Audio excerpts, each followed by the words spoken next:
হয় সেটা আমরা আগে থেকেই জানি। যৌন জনন হচ্ছে আমাদের প্লাজমোগ্যামি, ক্যারিওগ্যামি এবং মায়োসিসের মাধ্যমে সম্পন্ন হয়। অর্থাৎ দুটি প্লাজমা এবং দুটি নিউক্লিয়াস এবং নিউক্লিয়াসের বাহিরের অংশের মিলন, সেটা হচ্ছে প্লাজমোগ্যামি এবং ক্যারিওগ্যামি, এবং মায়োসিসের মাধ্যমে সম্পন্ন হয়।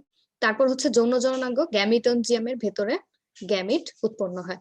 আচ্ছা, গ্যামিট যেখানে থাকবে সে গ্যামিট রাখার জায়গাকে বলা হয় হচ্ছে গ্যামিটনজিয়াম। গ্যামিট দুটি সাদৃশ্যপূর্ণ হলে হয় হচ্ছে আইসোগ্যামি এবং অসাদৃশ্য হলে হচ্ছে অ্যানাইসোগ্যামি হয়। ঠিক আমরা যে ইউলেট্রিক্সে পড়েছিলাম সেরকম।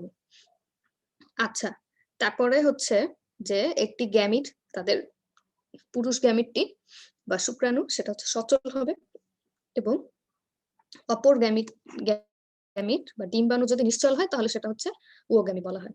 তাহলে তাদের মধ্যে আইসোগ্যামাস, অ্যানাইসোগ্যামাস এবং উওগ্যামাস ৩ প্রকারের যৌনজননী দেখা গিয়ে থাকে। গ্যামিটের মিলনকে বলা গ্যামিটেনজিয়াল সংযোগ বলা হয়, এবং এই গ্যামেটনজিয়াল সংযোগ বা মিলন বলা হয়, এবং সোমাটোগ্যামি এবং স্পার্মাটাইজেশন প্রক্রিয়ায় প্লাজমোগ্যামি হয়। তারপর উচ্চ শ্রেণীর প্লাজমোগ্যামির পরে ক্যারিওগ্যামি ঘটে না, ফলে ডাইক্যারিওটিক হাইফা বা মাইসেলিয়াম তৈরি হয়। এসব অ্যাগারিকাসের গঠনের মধ্যে দেখা যায়, এবং জাইগোস্পোর, উওস্পোর, অ্যাসকোস্পোর এবং ব্যাসিওস্পোর তৈরি হয়।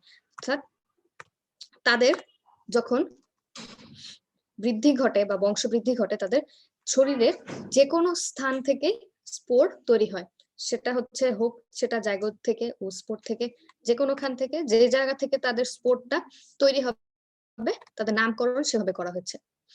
তো এখন আমরা আমাদের ছত্রাকের যখন উদাহরণ পড়বো, একটি উদাহরণ যে ডিটেইলস পড়বো সেটা হচ্ছে আমরা মাশরুমের, বা হচ্ছে সেটার সায়েন্টিফিক নেম হচ্ছে অ্যাগারিকাস। তার আগে আমরা ছত্রাকের গুরুত্ব যা আছে সেটা জেনে নিব। ছত্রাকের গুরুত্বের ক্ষেত্রে হচ্ছে যে আমাদের যে যত উপকারিতা আছে তার থেকে অপকারিতাটা একটু বেশি দেখা যায়। সেটা কি, যে খাদ্যদ্রব্য পচন এবং বিষক্রিয়া সৃষ্টি করতে ছত্রাক খুব গুরুত্বপূর্ণ ভূমিকা পালন করে। সেটা হচ্ছে যে মিউকর, পেনিসিলিয়াম এবং অ্যাসপারজিলাস নামক যে সকল ছত্রাক আছে, সেটা জ্যাম, জেলি বা খাদ্যদ্রব্যের যে পচন সৃষ্টি করে, সেটা হচ্ছে এই সকল ছত্রাকের কাজ। তো এইগুলো হচ্ছে আমার তোমাদের এমসিকিউ বা হচ্ছে ইউনিভার্সিটি এক্সামের জন্য খুব গুরুত্বপূর্ণ, যে কোন কোন ছত্রাক জ্যাম, জেলি, আচার বা খাদ্যদ্রব্যের পচনের জন্য দায়ী। সেটা হচ্ছে কি পেনিসিলিয়াম, অ্যাসপারজিলাস, মিউকর ইত্যাদি। অ্যাসপারজিলাস ফ্লেভাস হচ্ছে মাইকোটক্সিন সৃষ্টি করে। উদ্ভিদের রোগ সৃষ্টিতেও ছত্রাকের গুরুত্ব আছে। সেটা হচ্ছে যে একটি আলুর একটি লেড ব্লাইট রোগ যেটা আছে তোমাদের সিলেবাসে, সেটা হচ্ছে ছত্রাক দ্বারা হয়। তারপর ফসলের ব্লাইট রোগ, ড্যাম্পিং অফ ব্লাস্ট, মিডলিস্ট, স্মার্ট। তারপর হচ্ছে কি রট রোগের কারণ হচ্ছে পরজীবী ছত্রাক। ফাইটোফথোরা ইনফেস্টানাস এর আক্রমণে আলু ক্ষেত ধ্বংস হয়ে যায়, এবং এটা হচ্ছে একটি ইতিহাসের সৃষ্টি করে যে এই ছত্রাকটি করা কি, এই গ্রুপের ছত্রাকটি আয়ারল্যান্ডে একটি আলু ক্ষেত, এবং একটি না, আয়ারল্যান্ডের প্রচুর আলু ক্ষেত তারা ধ্বংস করে দেয়, অর্থাৎ আলুর মধ্যে লেড ব্লাইট রোগের সৃষ্টি করে। তো যার কারণ দেখা যায় যে ছত্রাক এবং ছত্রাক জাতীয় যে সকল রোগ আছে সেগুলো কিন্তু খুবই ছোঁয়াচে বা সহজেই ছড়িয়ে পড়ে। তো যার কারণে একটি ক্ষেতে যখন তোমার একটি আলুতে এই রোগটি দেখা যায়, তো পুরা ক্ষেতের পর ক্ষেত হচ্ছে আমাদের ধ্বংস হয়ে যায়, এবং সব গাছে এটা ছড়িয়ে পড়ে।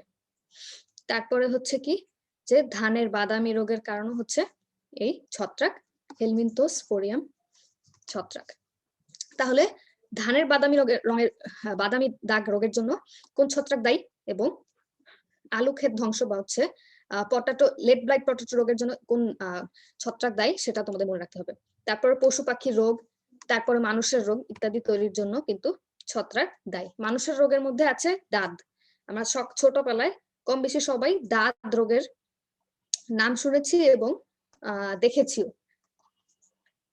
দেখা যাচ্ছে যে স্কুল, কলেজ, বিশেষ করে বাচ্চাদের স্কুলে যে সাথে জায়গা একসাথে গাদাগাদি করে থাকা, সে সকল জায়গায় হচ্ছে আমাদের এই দাঁত রোগটা বেশিরভাগ দেখা যায়। সেটা হচ্ছে একটি টিনিয়া নামের একটা হচ্ছে, সেটার সায়েন্টিফিক নেম হচ্ছে টিনিয়া।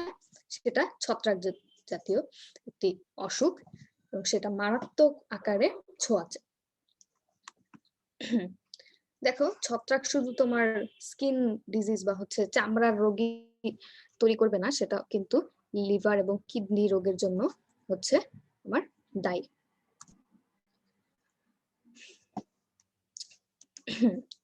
আমাদের মাথার চুল অনেক কারণে পড়ে যেতে পারে, তার মধ্যে একটি কারণ হচ্ছে কিন্তু ছত্রাক। সে ছত্রাকের নাম হচ্ছে মাইক্রোস্পোরাম। কাঠের পচন রোগের জন্য হচ্ছে ছত্রাক দায়ী। সেগুলো হচ্ছে আমার পোরিয়া, ফোমিটোস্পোসিস ইত্যাদি। কাপড়ের যে চিতি পড়ে যায়, অনেক দিন ধরে একটি কাপড় যদি আলমারিতে রেখে দাও তখন কিন্তু এক ধরনের দাগ পড়ে যায়, সেটাও কিন্তু ছত্রাকেরই কারণ। তারপর কাগজ রেখে দিলেও কাগজটা নষ্ট হয়ে যাবে, সেটাও ছত্রাকেরই কারণ। তারপর হচ্ছে যে এখন কাগজ যেহেতু ছত্রাকের কারণে নষ্ট হয়ে যাচ্ছে, তাই আমাদের মূল্যবান দলিল, চামড়ার দ্রব্য, হ্যাঁ, এগুলো কিন্তু আমাদের রেখে দেওয়া খুব কষ্টকর হয়ে পড়ে, কারণ ছত্রাকের আক্রমণ ঘটলে সে কাগজ আর ঠিক থাকে না, নষ্ট হয়ে যায়। তো ছত্রাকের আমরা এত এত অপকারিতা পড়লাম, এখন কিছু উপকারিতা দেখবো। সেটা হচ্ছে যে মাশরুম, শুরুতেই বলেছি মাশরুম আমরা অনেক পছন্দ করে থাকি এবং খেয়ে থাকি। এই মাশরুমের অনেকগুলো টাইপস রয়েছে, অ্যাগারিকাস, প্লিউরোটাস, তারপর হচ্ছে ফলবেরিয়েলা ইত্যাদি। তারপরে আরেকটা আছে যেটা আমরা আমাদের অনেকের বাসায় আমরা হচ্ছে বয়ামে করে রেখে দিই, সেটা কি ইস্ট। ইস্ট দেখা যায় ছোট ছোট দানা দানা, সেটা হচ্ছে বালির মতো দেখা যায়। সেটাকে আমরা ব্রেড ইত্যাদি তৈরি করার সময় ইস্টটা ব্যবহার করি। এই ইস্টের একটি হচ্ছে তোমার গুণ, সেটা হচ্ছে যে এই ইস্ট প্রচুর পরিমাণে হচ্ছে গ্যাস উৎপাদন করতে পারে, যার কারণে আমরা যখন এটা পাউরুটি বা বিস্কুট বা হচ্ছে তোমার কেক না রুটি টাইপের জিনিস যখন আমরা ইস্ট দিয়ে বানাই, তখন সেটা তাকে ফুলতে সাহায্য করে। তো এই ইস্ট হচ্ছে এক ধরনের ছত্রাক। তারপরে তোমরা সবাই পেনিসিলিন অ্যান্টিবায়োটিকের নাম শুনেছো। সে পেনিসিলিন কিন্তু পেনিসিলিয়াম নামের একটি ছত্রাক থেকেই তৈরি করেছেন। পৃথিবীর সবথেকে প্রথম যে অ্যান্টিবায়োটিক তৈরি হলো সেটাই কিন্তু পেনিসিলিন, এবং এই পেনিসিলিনের কিন্তু একটি বড় ইতিহাস রয়েছে।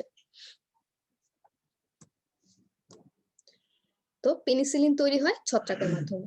তারপরে আসে জৈব অ্যাসিড এবং উৎসেচক তৈরি। ছত্রাককে তাহলে আমরা বাণিজ্যিকভাবে অনেক ব্যবহার করি, সেটা হচ্ছে যে এই মাশরুম, পেনিসিলিন এবং জৈব অ্যাসিড উৎসেচক তৈরিতে। এখন ছত্রাক যদি না থাকতো, তাহলে যে এই যে জীবদেহের পচন এবং জীবদেহে পচে গিয়ে মাটির সাথে যে মিশে যায়, সেটা কিন্তু সহজে হতো না। তাই ছত্রাককে কৃষিকাজে ব্যবহার করে জৈব বর্জ্য পচনে একটি সার তৈরি করা হয়। পরিবেশ সংরক্ষণেও ছত্রাকের গুরুত্বপূর্ণ ভূমিকা রয়েছে। সেটা হচ্ছে কি, যে এই যে মৃত দেহগুলো আমাদের রয়েছে, এই মৃত দেহগুলো যদি মাটির সাথে না মিশতো এবং ছত্রাক যদি তাদেরকে আক্রমণ করে আরো পচিয়ে না ফেলতো, তাহলে কিন্তু মৃতদেহ সবসময় ইনট্যাক্ট থেকে যেত এবং মৃতদেহের পাহাড় হয়ে যেত। কারণ আমাদের পৃথিবীর শুরু থেকেই মানুষ তো সারা জীবন আর বেঁচে নেই, মানুষ তো প্রতিনিয়ত মারা যাচ্ছে, এবং মারা যাওয়ার পরে সে মানুষের দেহ কিন্তু পৃথিবীতে আর থাকে না, তারা সুন্দর করে সে দেহটা মাটির সাথে মিশে যায়। এই যে মাটির সাথে তারা মিশিয়ে ফেলছে, শুধুমাত্র মানুষই না, সকল প্রাণী এবং হচ্ছে উদ্ভিদকে ছত্রাক কি করছে, পরিবেশের মাটির সাথে মিশিয়ে ফেলছে। এটা পরিবেশ সংরক্ষণে একটি বিশাল ভূমিকা পালন করে। এবং এই প্রক্রিয়াটি যেটা হচ্ছে ছত্রাক করে থাকে, যে বস্তু আমাদের পৃথিবী থেকে বের হওয়া বস্তু সেটা আবার পৃথিবীতেই ফিরিয়ে দেয়, সেটাকে বলা হচ্ছে যে বায়ো রিমেডিয়েশন। মৃত্তিকাবাসী ছত্রাক ভূমি গঠন ও মাটির বুনট তৈরি করে। অ্যাসপারজিলাস নামের এক ধরনের ছত্রাক আছে, যেটা হচ্ছে আমাদের জৈব পলিমার তৈরি করে এবং জৈব নিয়ন্ত্রক হিসেবে জীবাণু ধ্বংস করে। ছত্রাক থেকে তাহলে আমরা পরিবেশ দূষণ পেলাম, এক ধরনের ওষুধ পেলাম, সেটা হচ্ছে অ্যান্টিবায়োটিক পেলাম। এখন আসো, ছত্রাক থেকে আমরা হরমোনও পেয়ে থাকি। জিবেরেলিন ছত্রাক থেকে আমরা হরমোন তৈরি করে থাকি। এছাড়াও ছত্রাক আমাদের বিভিন্ন গবেষণার ক্ষেত্রে কাজে আসে এবং প্রতিনিয়ত বিজ্ঞানীরা আরো গবেষণা করেই চলছে যে এই ছত্রাক থেকে আমরা কি কি আরো উপকার নিতে পারি। আচ্ছা, এখন আসি ছত্রাকের একটি স্পেসিস, সেটা হচ্ছে অ্যাগারিকাস বা মাশরুম। মাশরুমের একটি জাত হচ্ছে আমাদের অ্যাগারিকাস। আমরা এই অ্যাগারিকাসের গঠন দিয়ে জেনে নিব ছত্রাকের যে গ্রস দৈহিক গঠনটা সেটা কিরকম হয়ে থাকে এবং ছত্রাকের দৈহিক গঠনে কি কি পার্ট রয়েছে। প্রথমে দেখো যে অ্যাগারিকাস কোথায় পাওয়া যায়।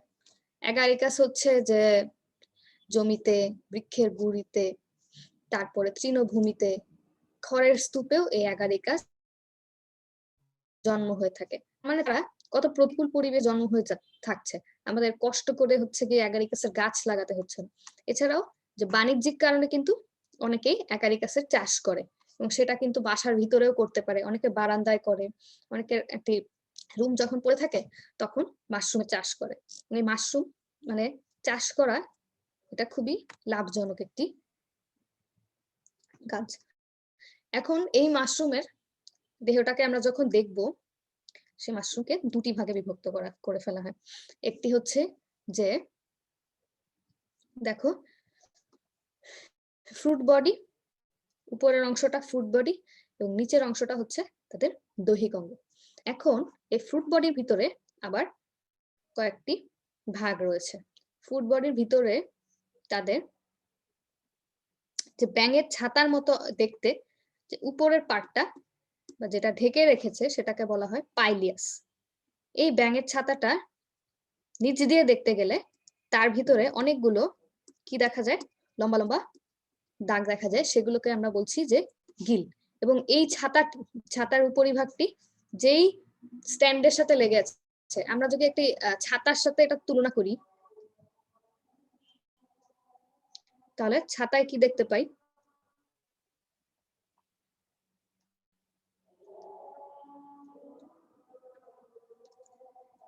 একটি ছাতায় স্ট্যান্ড থাকে, হ্যান্ডেল থাকে, যেটা দিয়ে আমরা ধরে থাকি। ছাতার যে উপরিভাগটা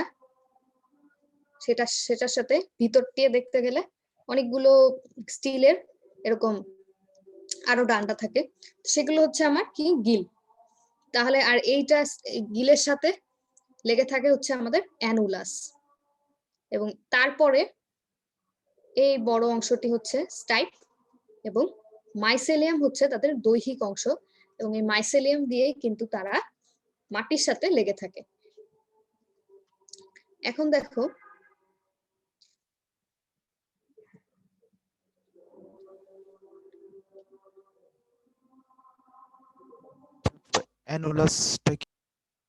অ্যানুলাসটা হচ্ছে গিলের সাথে এই যে স্টাইপের উপরে অংশ, যেটা স্টাইপ তো আমাদের এই অংশটা, স্টাইপের উপরে অংশ হচ্ছে একটুখানি অ্যানুলাস।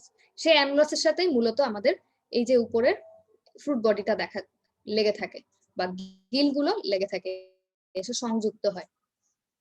তাহলে অ্যানুলাস কি? অ্যানুলাস হচ্ছে আমার স্টাইপের উপরের এতটুকু অংশ, যেটার সাথে এই পাইলিয়াস এবং গিলস গুলো কি হবে, যুক্ত থাকবে। তারপরে অ্যানুলাসের সাথে যুক্ত হয়ে তাদের স্টাইপটা গঠন হবে। এটি হচ্ছে আমার স্টাইপ এবং স্টাইপ দিয়ে মাইসেলিয়ামের সাথে লেগে থাকে পুরো অ্যাগারিকাসের ফ্রুট বডিটা। তাহলে অ্যাগারিকাসের প্রথমত দুই অংশ, সেটা হচ্ছে ফ্রুট বডি যেটা পুরো এতটুকু, তারপর হচ্ছে দৈহিক অঙ্গ, সেখানে মাইসেলিয়াম।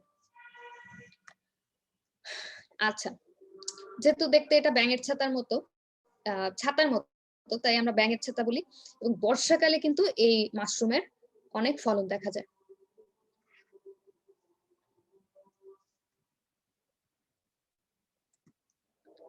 এখন আমরা পড়বো অ্যাগারিকাসের অঙ্গজ গঠন। অ্যাগারিকাসের অঙ্গজ গঠনে দেখো যে অ্যাগারিকাসের প্রস্থপ্রাচীর, অ্যাগারিকাসের দেহ, আমরা দেহ কি পড়েছি, দেহ হচ্ছে আমাদের নিচের অংশটাকে পড়েছি, এটা একটু উল্টা হয়ে গেছে। সেটা হচ্ছে যে আমরা সবসময় দেহ পড়ি হচ্ছে বেশিরভাগ অংশটা যেটা আমরা দেখতে পারি, বড় অংশটা শরীরের, সেটাই হচ্ছে আমরা দেহ বলি। কিন্তু অ্যাগারিকাসের ক্ষেত্রে দেহটা থাকে সবার নিচে, এবং সেটাকে দেখলে মনেই হয় না যে এটাই দেহ হতে পারে, কিন্তু না, অ্যাগারিকাসের জন্য এটাই সত্যি যে ওর দেহটা দেখতে রুটস এর মতো। আমরা যদি ট্রি এর কথা চিন্তা করি তাহলে যে একটি বৃক্ষের যে রুটস থাকে, হ্যাঁ, শিকড় বাকড়, তো সেই অ্যাগারিকাসের শিকড় বাকড় বা মাইসেলিয়াম হচ্ছে আমাদের অ্যাগারিকাসের দেহ। এখন তাদের দেহে কি হয়, অনেকগুলো মাইসেলিয়াম দ্বারা গঠিত, এবং কি হয়, মাইসেলিয়ামের কোষগুলো ছোট, স্বচ্ছ, এতে একাধিক নিউক্লিয়াস থাকে, এদের সাইটোপ্লাজম দানাদার, তারপরে মাইসেলিয়ামে যে সঞ্চিত খাদ্য সেটা হচ্ছে তেল বিন্দু। অ্যাগারিকাসের দেহকে দুটি অংশে ভাগ করা হয়, সেটা হচ্ছে মাইসেলিয়াম এবং ফ্রুট বডি। আমরা মাইসেলিয়ামকেই আবার দেহ বলে থাকি আর কি। তো দেহ না বলে মাইসেলিয়াম বলাই ভালো, কারণ দেহটা তো মাইসেলিয়াম দিয়েই তৈরি। ফ্রুট বডির মধ্যে আবার তিনটি ভাগ রয়েছে, যেটা আমরা একটু আগে পড়লাম। এখন দেখো ব্যাসিডিও স্পোর অঙ্কুরিত হয়ে এক নিউক্লিয়াস বিশিষ্ট যে মাইসেলিয়াম তৈরি করে তাকে প্রাথমিক মাইসেলিয়াম বলে। এখন আবার চলে আসি আমরা এই গঠনে। এখানে দেখো ব্যাসিডিও স্পোর দেখা যাচ্ছে এবং ব্যাসিডিয়াম দেখা যাচ্ছে। যখন ছত্রাকের একটি স্পোর যখন অনেকগুলো রেপ্লিকেশন হয় বা একটি থেকে আরেকটি হয়, এই স্পোর গুলোই একটা সময় তোমার ছত্রাকের মাইসেলিয়ামে পরিণত হয়, এবং এই মাইসেলিয়ামকে বলা হয় যে প্রাথমিক মাইসেলিয়াম। দুটি প্রাথমিক মাইসেলিয়ামের মধ্যে প্লাজমোগ্যামির ফলে গৌণ মাইসেলিয়ামের উদ্ভব ঘটে, যার ফলে হাইফি গুলো একত্রে রশ্মির মতো পাকানো গঠন রাইজোমর্ফ তৈরি করে। আচ্ছা, এখন এখানে যদি মাইসেলিয়াম, এখানে যদি আরো অনেকগুলো অ্যাগারিকাস আমরা দেখতে পাই, আমরা ধরে নিই, তাহলে মাইসেলিয়াম গুলো কি হয়ে যাবে, একসাথে পেঁচিয়ে যাবে, এবং এই তাদের যে হাইফি রয়েছে সেগুলো একসাথে থাকবে। সেই গঠনটাকে আমরা বলছি কি, রাইজোমর্ফ। এখন দেখি অ্যাগারিকাসের ফ্রুট বডি। ফ্রুট বডিকে বলা হয় ব্যাসিডিও কার্প। আচ্ছা, ফ্রুট বডি হচ্ছে আমাদের মাইসেলিয়ামের উপরে যতগুলো গঠন সেগুলোকে ফ্রুট বডি, সেটার আরেকটা নাম হচ্ছে ব্যাসিডিও কার্প। আচ্ছা, পূর্ণাঙ্গ ফ্রুট বডি ক্ষুদ্র ছাতার মতো দেখতে, এবং যার একটি স্টাইপ থাকে এবং পাইলিয়াস থাকে। বৃন্তের মতো সেটা হচ্ছে স্টাইপ, এবং ছাতার মতো যেটা দেখতে সেটা হচ্ছে পাইলিয়াস। তাহলে কি এটা হচ্ছে আমার স্টাইপ, এটা হচ্ছে পাইলিয়াস, আগে পড়েছি। পাইলিয়াসের অঙ্গীয় তলে পাতলা পর্দার মতো অসংখ্য গিল থাকে, যেটা বলেছি এগুলো হচ্ছে আমার গিল, জি। তাহলে উপরি অংশ পাইস, তারপরে হচ্ছে গিলস, নিচের অংশ স্টাইপ। স্টাইপ আর গিলের মধ্যবর্তী অংশ কি, এটাই হচ্ছে আমার অ্যানুলাস। অ্যানুলাসকে এ দিয়ে লিখে দিই। আচ্ছা, এখন আসি, গিল বা ল্যামেলিতে অসংখ্য ব্যাসিডিয়া সৃষ্টি হয়, এবং প্রতিটি ব্যাসিডিয়া উর্বর, এবং ব্যাসিডিয়ামের শীর্ষে আঙ্গুলের ন্যায় 4টি অংশের মাথায় একটি করে ব্যাসিডিও স্পোর তৈরি হয়। অনুকূল পরিবেশে স্পোরগুলো অঙ্কুরিত হয়ে নতুন মাইসেলিয়াম তৈরি করে।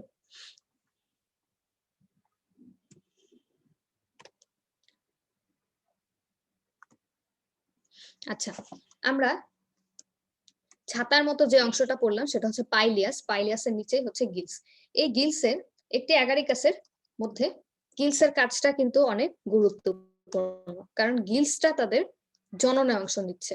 এই গিলসে অনেক ধরনের স্পোর তৈরি হয়, এবং এই স্পোর গুলোকে বলা হয় ব্যাসিডিয়া। দেখো অ্যাগারিকাসের যে গিলস ছিল সেই গিলসকে আরো জুম করে প্রস্থচ্ছেদ হচ্ছে, প্রস্থচ্ছেদ করার পরে তাদের এই জটিল গঠনটা পাওয়া গেল। গিলের অন্তর্গঠনে কি কি দেখা যাচ্ছে?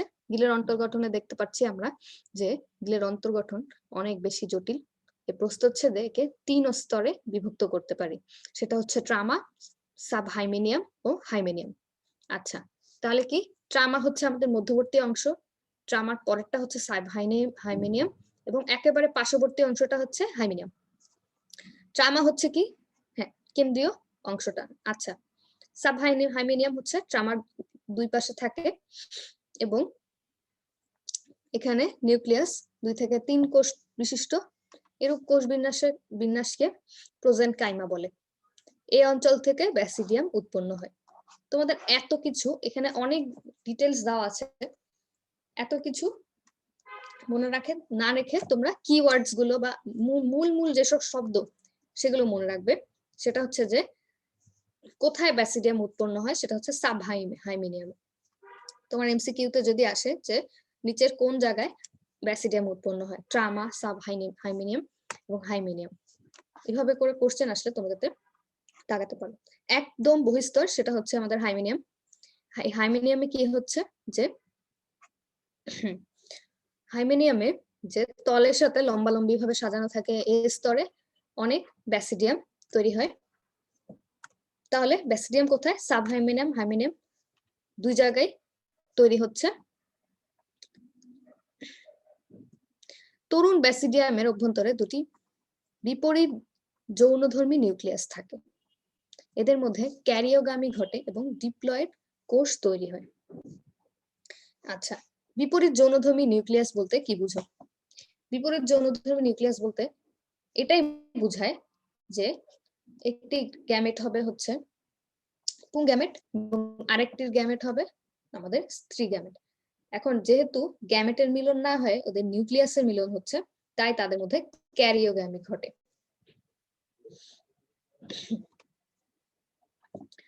এখন আসি অ্যাগারিকাসের অঙ্কুরোদ্গম। অ্যাগারিকাস অনুকূল পরিবেশে ব্যাসিডিওস্পোর অঙ্কুরিত হয়ে তারা প্রাথমিক মাইসিলিয়াম গঠন করে এবং সোমাটোগ্যামির মাধ্যমে গৌণ মাইসিলিয়াম তৈরি হয়।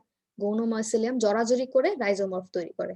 অর্থাৎ অনেকগুলো মাইসিলিয়াম যখন একসাথে প্যাচিয়ে থাকে, সেই প্যাচানো অবস্থাকে বলা হয় হচ্ছে রাইজোমর্ফ। এখন অ্যাগারিকাস জননের সময় প্রধানত তারা যৌন জননে অংশ নেয়। তাদের স্পোর উৎপাদনকারী যে সকল অঙ্গ রয়েছে তাকে হচ্ছে ব্যাসিডিয়াম বলা হয় এবং তাদের স্পোরের নাম হচ্ছে ব্যাসিডিওস্পোর। তাহলে আমরা অ্যাগারিকাস থেকে পড়লাম অ্যাগারিকাসের গঠনের ক্ষেত্রে প্রধানত অ্যাগারিকাসকে দুই ভাগে ভাগ করা হয়। একটি হচ্ছে তাদের ফ্রুট বডি এবং আরেকটি হচ্ছে মাইসেলিয়াম। ফ্রুট বডির মধ্যে আবারও 3 ভাগে বিভক্ত। একদম উপরে ছাতার ন্যায় যে অংশটা সেটা হচ্ছে পাইলিয়াস। পাইলিয়াসের নিচে থাকে গিল এবং গিলের সাথে সংযুক্ত স্টাইপ। সেই স্টাইপ এবং গিলের মাঝামাঝি অ্যানুলাস পাওয়া যায়। অ্যানুলাসের সাথে গিল সংযুক্ত থাকে। স্টাইপের সাথে সংযুক্ত থাকবে আমাদের মাইসেলিয়াম। যে মাইসেলিয়াম অ্যাগারিকাসকে দাঁড়িয়ে থাকতে সাহায্য করে। আমরা অ্যাগারিকাসের অঙ্গজ গঠন পড়ার সময় দেখলাম যে অ্যাগারিকাসের যে গিল রয়েছে সে গিলে অসংখ্য স্পোর তৈরি হয় বা ব্যাসিডিও স্পোর তৈরি হয়। এই গিলের আবার যখন আমরা প্রস্তুচ্ছেদ করি গিলের আবার 3টি স্তর পাই, সেটি হচ্ছে ট্রামা, সাবহাইমেনিয়াম এবং হাইমেনিয়াম। এখন ট্রামা এবং হাইমেনিয়ামের মধ্যে এই দুটি অংশ আমার ব্যাসিডিয়াম উৎপন্ন করতে সাহায্য করে। তার মধ্যে সব থেকে বেশি পাওয়া যায় হাইমেনিয়ামে, অর্থাৎ একেবারে প্রান্তের অঞ্চলে, এবং মধ্যবর্তী অঞ্চলে আরেকটু কম, এবং ট্রামা অঞ্চলে কোনো ব্যাসিডিয়াম পাওয়া যায় না।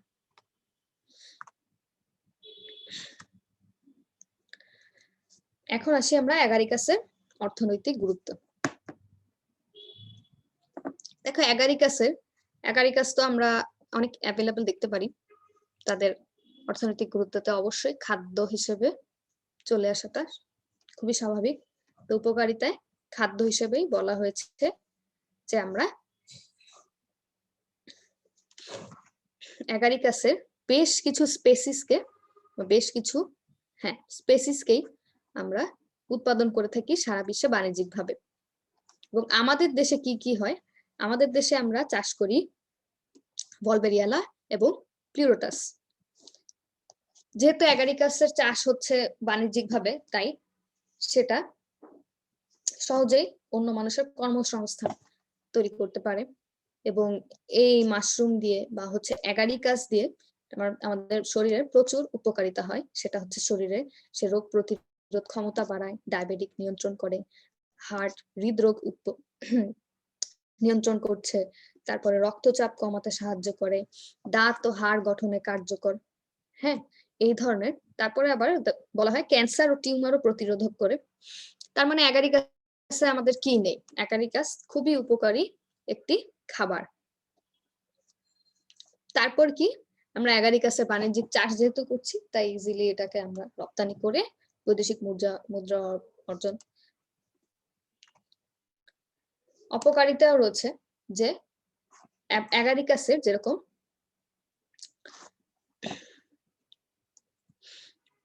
ভালো কিছু দিক রয়েছে যে আমরা চাষ করে খেতে পারি, সেরকম কিছু কিছু অ্যাগারিকাস আছে যেগুলো দেখতে খুবই কালারফুল, উজ্জ্বল বর্ণের হয়, যেগুলো দেখতে হচ্ছে যেগুলো খেতে অম্ল ও ঝাঁঝালো প্রজাতির, যেগুলো কাঠের উপরে জন্মাতে পারে এবং যেগুলোর ছায়াতে জন্মায়, কখনো প্রখর রোদে বাঁচতে পারে না। এগুলো কিছু বৈশিষ্ট্য বহন করে কিছু স্পেসিসের অ্যাগারিকাস, যেগুলো আমাদের শরীরে বিষক্রিয়া তৈরি করে। তা আমরা অ্যাগারিকাস যখন চাষ করব অথবা অ্যাগারিকাস যখন ক্ষেতের থেকে আমরা যখন এটাকে নিব, তখন অবশ্যই আমাদের কিছু বৈশিষ্ট্য আমরা খেয়াল করে নিতে হবে, যে এই ধরনের বৈশিষ্ট্যগুলো আছে কিনা। এই ধরনের বৈশিষ্ট্যগুলো থাকলে হচ্ছে সেই মাশরুম অনেক বিষাক্ত। বলা হয়ে থাকে যে মাশরুম যেখানে জন্মায় সেখানে জৈব বস্তুর ঘাটতি দেখা যায়, গাছের গুড়ি, খড় ও বাঁশের উপর জন্মে ক্ষতি করে। তাহলে মাশরুম যেহেতু একটি পরজীবী প্রাণী বা ও নিজের খাদ্য নিজে তৈরি করতে পারছে না, তাহলে অবশ্যই সে যেখানে জন্ম হবে সেখানে জৈব বস্তুগুলো খেয়ে নিবে এবং সেই স্থানে জৈব বস্তুর ঘাটতি দেখা যাবে। তাহলে তোমাদের কাজ হচ্ছে, তোমরা অ্যাগারিকাসের গঠন আঁকবে, সবার আগে তোমরা এঁকে ফেলবে, এঁকে লেবেলিং করে ফেলবে। তখন দেখবে যে এই যে অ্যাগারিকাস সম্পূর্ণ নতুন ভাবে আমরা জানছি, এর যে শরীরের বিভিন্ন অংশগুলো আছে, অংশের নাম আছে, সেগুলো আঁকলে পরে, আঁকার পাশাপাশি লিখলে, লেবেলিং করে ফেললে আমাদের মনে থাকে বেশি। তাই বায়োলজি পড়ার ক্ষেত্রে বা বিশেষ করে উদ্ভিদ বিজ্ঞানের ক্ষেত্রে আমাদের চিত্র অঙ্কন কিন্তু খুবই গুরুত্বপূর্ণ। অ্যাগারিকাস থেকে তোমাদের সাধারণত এর পার্ট কি কি আছে বা হচ্ছে এর দৈহিক গঠন এবং অর্থনৈতিক গুরুত্বটাই চলে আসে। এখন তোমরা বলো, যতটুকু পড়ালাম এর মধ্যে থেকে তোমাদেরকে কোনো কোশ্চেন আছে? তাহলে তোমরা আস্ক করতে পারো।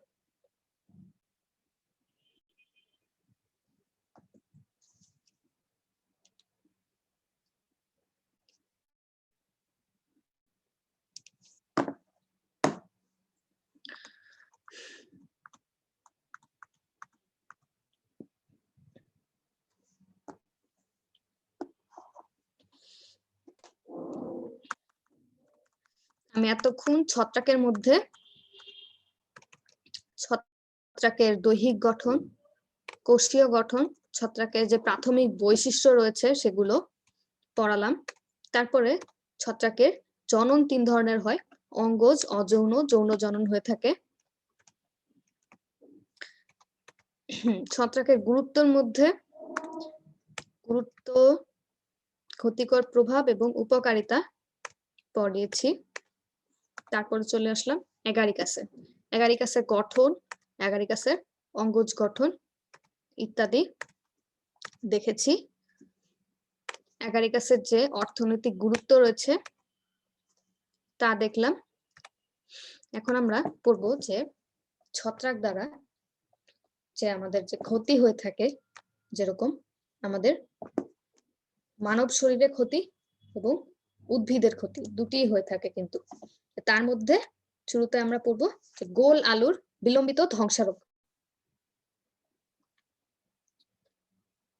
এটার কারণে কি হয়েছিল? আয়ারল্যান্ডে দুর্ভিক্ষ হয়েছিল। অর্থাৎ যখন আয়ারল্যান্ডের আলু ক্ষেতে ছত্রাক আক্রমণ করলো, তখন ক্ষেতের পর ক্ষেত কি হলো, ছত্রাকের আক্রমণের দ্বারা আলু ধ্বংস হয়ে গেল এবং যার কারণে সে দেশে খাদ্যের অভাব সৃষ্টি হয়েছিল। দেখো, আলু ক্ষেতের ধ্বংসারোগ হলে ক্ষেতের কি অবস্থা হয়। সে আলু আর খাওয়ার উপক্রম থাকে না। জীবাণুর নামটা আমাদের মনে রাখতে হবে, সেটা হচ্ছে যে ফাইটোপথেরা ইনফেস্ট্যান্স। এটা কিন্তু খুবই বেশি আমাদের পরীক্ষায় আসে, যে গোল আলুর ধ্বংসারোগের জীবাণুর নাম। রোগের লক্ষণগুলো দেখে নেই। প্রথমেই কি হয়, যে একটি আলু ক্ষেতে যখন ফাইটোপথেরা ইনফেস্ট্যান্স নামক ছত্রাক আক্রমণ করবে, তখন প্রথমেই তাদের পাতায় সবুজ ধূসর বর্ণের দাগ পড়ে। সবুজ রং থেকে তাদের পাতা ডিসকালার হয়ে যায় আর কি, ধূসর বর্ণের দাগ পড়ে। তারপরে আলুর ত্বকের নিচে বাদামি কালো দাগ পড়ে এবং আলুর ক্ষেতের মরা পচা টিস্যুর বিশেষ দুর্গন্ধ ছড়ায়। তাহলে আমাদের আলুর বিলম্বিত ধ্বংসারোগের যে যে লক্ষণ আছে সেগুলো আমরা মোটামুটি মনে রেখে দিব। সেটা হচ্ছে শুরুতেই তাদের পাতার রঙের পরিবর্তন দেখা যায়, তারপরে আলুর ত্বকের নিচে বাদামি দাগ পড়ে এবং আলুর ক্ষেতের একটি দুর্গন্ধ বা পচা দুর্গন্ধ সৃষ্টি হয়। এই তিনটি খুবই সিম্পল লক্ষণ। এখন আমরা এই আলু ক্ষেতের বিলম্বিত ধ্বংসারোগের থেকে প্রতিকার পেতে কি কি স্টেপ নিতে পারি, সেটা হচ্ছে যে আমরা যখন একটি আলু ক্ষেত প্রতিষ্ঠা করব, তখন হচ্ছে আমাদের কি করতে হবে, বীজটা অবশ্যই দেখে নিতে হবে যে বীজটা রোগ মুক্ত কিনা। তারপর ছত্রাক প্রতিরোধক লাগাতে হবে, গোল আলুকে ছত্রাক মুক্ত করতে হবে, ছত্রাক নাশক ব্যবহার করতে হবে এবং শস্য পর্যায়ে অবলম্বন করতে হবে। এই 5টি প্রতিকার আমরা নিতে পারি আলু ক্ষেতের এই ক্ষতিকারক রোগের থেকে মুক্তি পাওয়ার জন্য। এখন ছত্রাকের দ্বারা আমাদের আরো একটি রোগের সৃষ্টি হয় মানব শরীরে, সেটা হচ্ছে দাঁত বা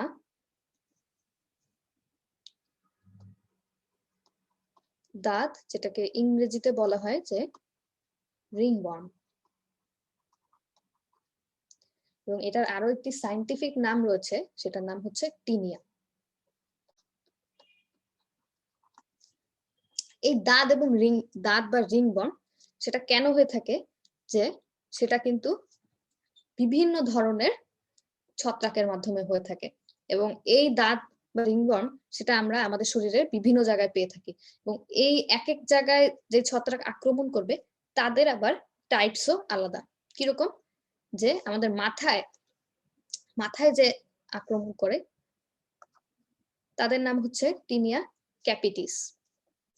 তারপরে দেখা যাচ্ছে যে হাতের কুচকিতে, পায়ে, হাঁটুতে, হ্যাঁ, তারপরে মানুষের যৌনাঙ্গ এবং পেটে, সেখানেও কিন্তু দাঁত দেখা গিয়ে থাকে।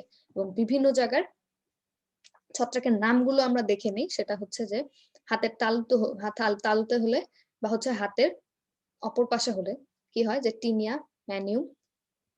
তারপরে দেখো টিনিয়া কর্পোরিস দ্বারা কি হচ্ছে, যে পা, তারপরে হাতের যে সকল জায়গা আছে সেখানে হচ্ছে। তারপরে দেখো নখে, আঙুলের এদিকে যখন রিংওয়ার্ম হচ্ছে, সেগুলো হচ্ছে টিনিয়া ইউজিনিয়াম দ্বারা হচ্ছে। তারপরে হচ্ছে tinea pedis or athlete's foot, মানে হচ্ছে পায়ের পাতায় যখন টিনিয়া আক্রমণ করে তখন হচ্ছে টিনিয়া পেডিস হচ্ছে। তারপর অনেক সময় দেখা যায় ছেলেদের যে দাড়ি সেখানেও আক্রমণ করে, সেটা হচ্ছে টিনিয়া বারবে। এবং যৌনাঙ্গে যারা আক্রমণ করে সেটা হচ্ছে লক ইচ বা হচ্ছে টিনিয়া ক্রুরাইস। এ সকল সবগুলো যে ছত্রাক রয়েছে তাদের মধ্যে একটি কমন নাম, সেটা হচ্ছে টিনিয়া। যেহেতু রোগটির নাম টিনিয়া তাই ছত্রাকের নামটিও টিনিয়া, এবং বিভিন্ন জায়গায় আক্রমণ করার উৎস হিসেবে তাদের শেষ নাম বিভিন্ন রাখা হয়েছে। তো আমাদের দেখা যাচ্ছে যে আমাদের বইয়ে কিন্তু যে আমাদের এক এক অঙ্গে যে রিংওয়ার্ম হচ্ছে সেগুলোর ছত্রাকের নামও দিয়ে দেওয়া আছে। তাহলে আমরা সেগুলো ছত্রাকের নামগুলো আমরা কয়েকবার যদি পড়ি তাহলেই কিন্তু আমাদের মনে থেকে যাবে। এখন আসি আমরা এই দাঁত থেকে, দাঁতটি প্রথমত দেখবো যে দাঁত রোগ কিভাবে ছড়ায়, এবং তারপর দেখবো যে দাঁত রোগ থেকে কিভাবে আমরা এটার ছড়ানো প্রতিরোধ করতে পারি। তো প্রথমত আমরা কি দেখি যে এই রোগটা কোথায় হয়। ছত্রাক রোগটা প্রথমত হয় হচ্ছে স্যাঁতস্যাঁতে জায়গায়। তাহলে অনেক সময় দেখা যায় যে স্যাঁতস্যাঁতে জায়গায় থাকলে, গোসল টোসল ঠিক মতো না করলে, তারপরে হচ্ছে পুরোনো কাপড় বা কাপড় না ধুয়ে পড়লে দেখা যাচ্ছে যে কাপড়ের মধ্যে অনেক সময় ছত্রাক লেগে থাকে। তো সেখান থেকে হচ্ছে আমাদের শরীরে চলে আসে। তাহলে আমরা আমাদের হচ্ছে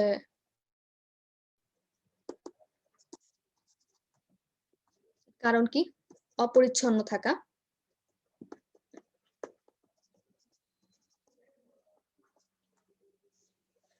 তারপরে হচ্ছে অন্যের কাপড় শেয়ার করা, অন্যের কাপড় নিয়ে হচ্ছে পড়লে আমাদের এই রোগটা হয়ে থাকে।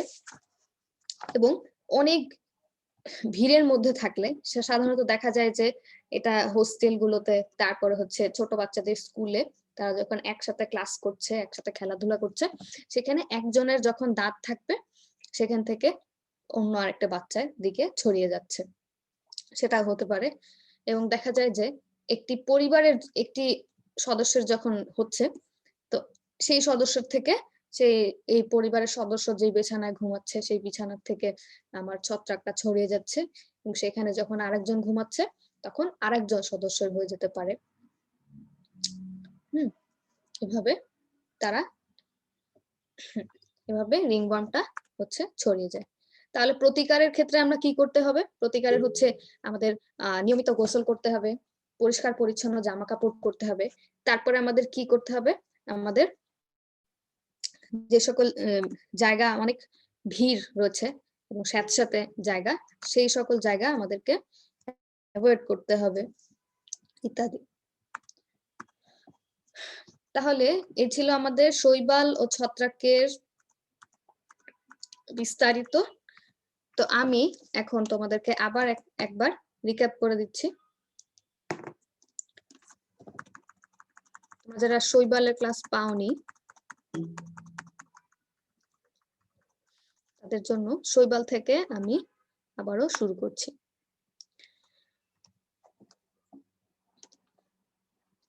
দেখো শৈবাল কি? শৈবাল হচ্ছে আমাদের উন্নত ধরনের যে উদ্ভিদ, সেই উদ্ভিদের আগমনের আগে একটি সরল উদ্ভিদ আবিষ্কার হয়, বা পৃথিবীতে তারা অনেকদিন ধরেই ছিল সরল ধরনের একটি উদ্ভিদ, সেটা হচ্ছে শৈবাল। এবং তাদেরকে মূল কাণ্ড পাতায় তখনও বিভক্ত করা যায়নি, এখনো করা যায় না, যেহেতু তারা হচ্ছে সমাঙ্গদেহী।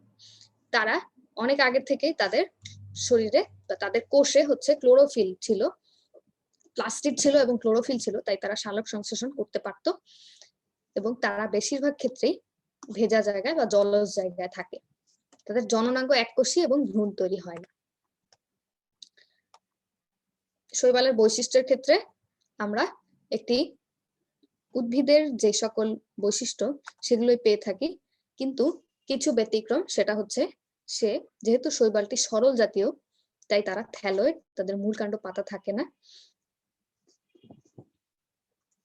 এবং তাদের কোনো সিস্টেম বা টিস্যু নেই, এবং তাদের কোনো অঙ্গতন্ত্র নেই। এখন এই দুইটি,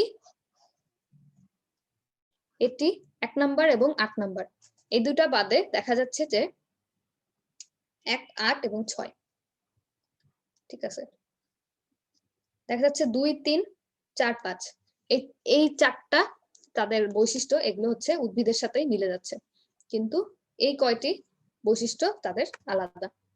শৈবালের দৈহিক গঠনের ক্ষেত্রে তাদের অনেক ধরনের গঠন দেখা যায়।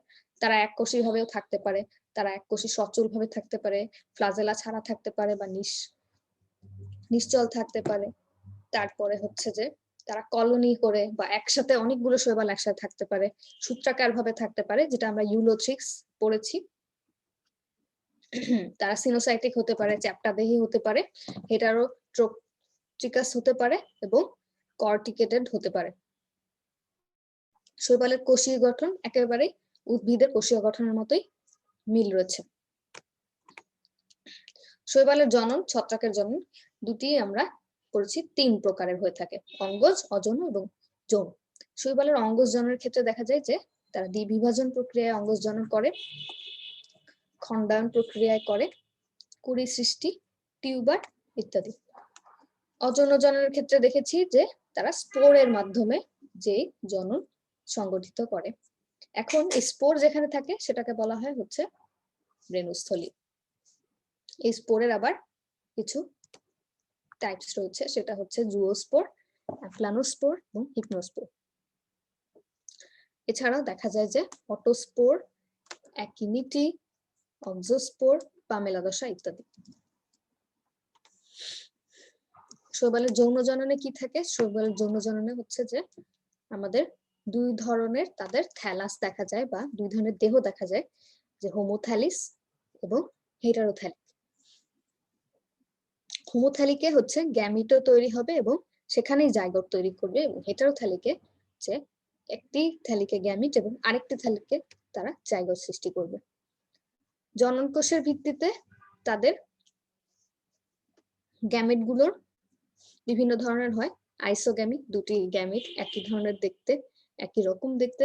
অ্যানাইসোগ্যামি হচ্ছে দুটি গ্যামিট অসম আকৃতির, এবং উওগ্যামি হচ্ছে যে তাদের পুরুষ গ্যামেটটা ক্ষুদ্র, সচল, এবং তাদের যে স্ত্রী গ্যামিট সেটা হচ্ছে খুবই বৃহত্তম হবে এবং কি হবে, সেটি অচল হবে। শৈবালের গুরুত্বের মধ্যে আমরা অনেক গুরুত্ব পড়েছি, অনেক উপকারিতা।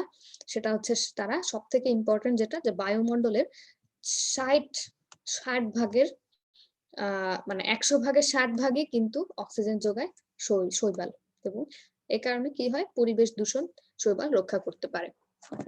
এছাড়াও তারা মাটির বয়স নির্ণয়ে ডায়াটম আমাদের উপকার করে। তারপরে হচ্ছে মাটির সমুদ্রের মাছের অবস্থান নির্ণয়, এগুলো হচ্ছে উল্লেখযোগ্য। অপকারিতাও রয়েছে, সেটা হচ্ছে উদ্ভিদে কিছু রোগ তৈরি করে, মাছের রোগ তৈরি করে, স্থাপনার ক্ষতি করে ইত্যাদি। আমরা ইউলোথ্রিক্স থেকে ইউলোথ্রিক্সের দৈহিক গঠন পড়েছি, যে ইউলোথ্রিক্স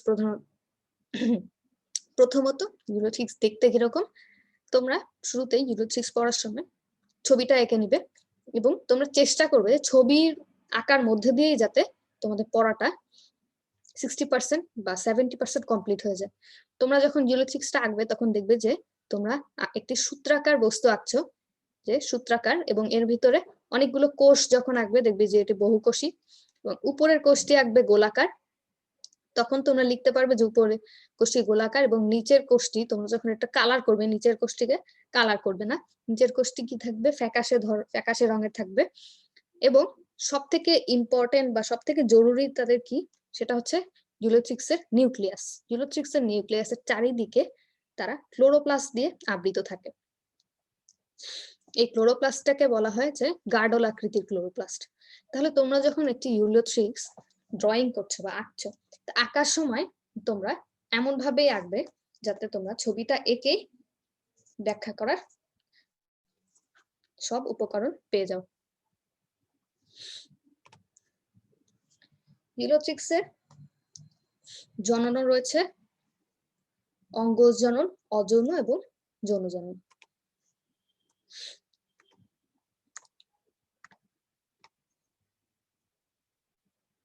তারপরে আসি আমরা ইউলোথ্রিক্স পড়ে ইউলোথ্রিক্সের অঙ্গজ, অযৌন এবং যৌনর মধ্যে সব থেকে ইম্পর্টেন্ট যেটা, সেটা হচ্ছে যৌন জননটা। এটাই তোমার অনেক সময় চলে আসে, এবং এইটা তোমরা যৌন জনন পড়ার সময় অবশ্যই এই ছবিটা আঁকবে। এই ছবিটা আঁকার মধ্যে দিয়ে তোমাদের অনেকটা পড়া হয়ে যাবে। যখন তোমরা 2টি ইউলোথ্রিক্স আঁকবে তখনই ব্যাখ্যা করতে পারবে যে ইউলোথ্রিক্স কি করে ভিন্নবাসী সূত্রাকার দেহ থেকে তারা যৌন জনন সম্পন্ন করে, এবং সেখানে একটি কোষে তারা গ্যামিটনজিয়ার সৃষ্টি করে, অর্থাৎ অনেকগুলো গ্যামিট একটি জায়গায় থাকে, সেটাকে বলা হয় গ্যামিটনজিয়া। গ্যামিটনজিয়াম থেকে কি হয়, তাদের প্রোটোপ্লাস্ট গুলো অনেকগুলো ভাগে বিভক্ত হয়ে যায়। সে কত ভাগ, সেটা হচ্ছে 16 থেকে 64 ভাগ, 16 থেকে 64 খণ্ডে বিভক্ত হয়। বিভক্ত হওয়ার সাথে সাথেই দেখো এই যে তোমরা এখানে দেখতে পাচ্ছ যে তাদের মধ্যে অনেকগুলো ফ্লাজেলা দেখতে পাচ্ছ। ফ্লাজেলা শুদ্ধ যেই কোষগুলো দেখতে পাচ্ছ সেগুলোই হচ্ছে তোমার শুরুতে প্রোটোপ্লাস্টের খণ্ড ছিল। প্রোটোপ্লাস্টের খণ্ডে ফ্লাজেলা যখন 2টি লেগে গেল তখনই সেগুলো গ্যামিট হিসেবে পরিচিতি পেল। এই গ্যামিটটি এই ইউলোথ্রিক্সের একটি গ্যামিট এবং অপর ইউলোথ্রিক্সের আরেকটি গ্যামিট। তারা এখন কিভাবে মিলিত হবে? তারা দুজন যখন মিলিত হয়ে যাবে তখন মিলিত হওয়ার পরে যে জাইগোটটা তৈরি হবে সেখানে এই 2 গ্যামিটের দুটি ফ্লাজেলা মিলে 4টি ফ্লাজেলা হয়ে যাবে। এবং জাইগোটটা তখন তাদের তো এই ইউলোথ্রিক্সের দৈহিক গঠনে কিন্তু তাদের নিউক্লিয়াসে ক্রোমোজোম সংখ্যা n সংখ্যক ক্রোমোজোম থাকে। এখন যেহেতু জাইগোটে n গ্যামিট থেকে 2n সংখ্যক জাইগোট হয়ে গেল, তখন জাইগোটটা তাড়াতাড়ি করে আবার মায়োসিস কোষ বিভাজনে অংশ নেয়, এবং মায়োসিস কোষ বিভাজনে অংশ নিয়ে তারা আবারও n সংখ্যক দৈহিক গঠনে ফিরে আসে। এটাই ছিল আমাদের ইউলোথ্রিক্সের যৌন জনন।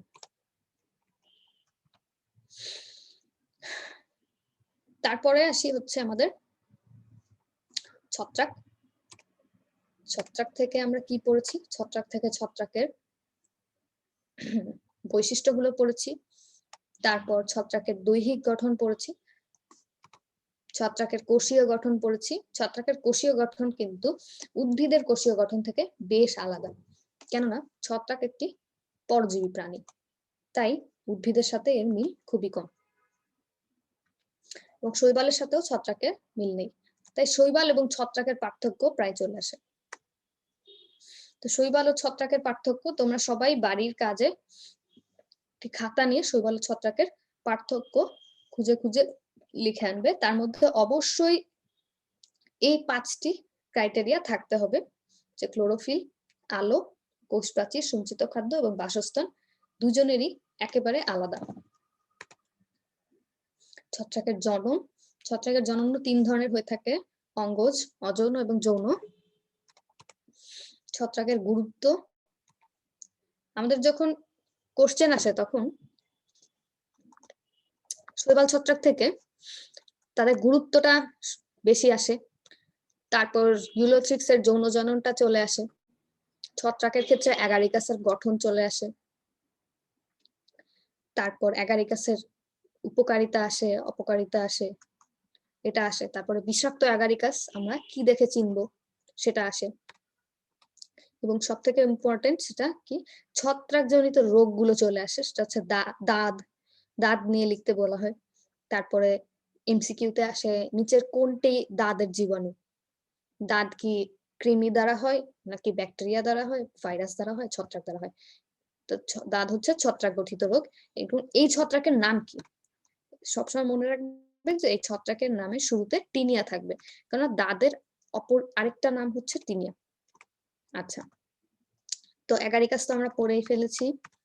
এখন তোমাদের এ পর্যন্ত তোমাদের কি কোনো কোশ্চেন আছে?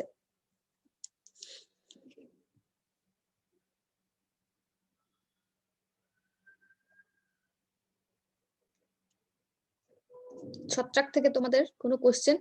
শৈবাল এবং ছত্রাক থেকে?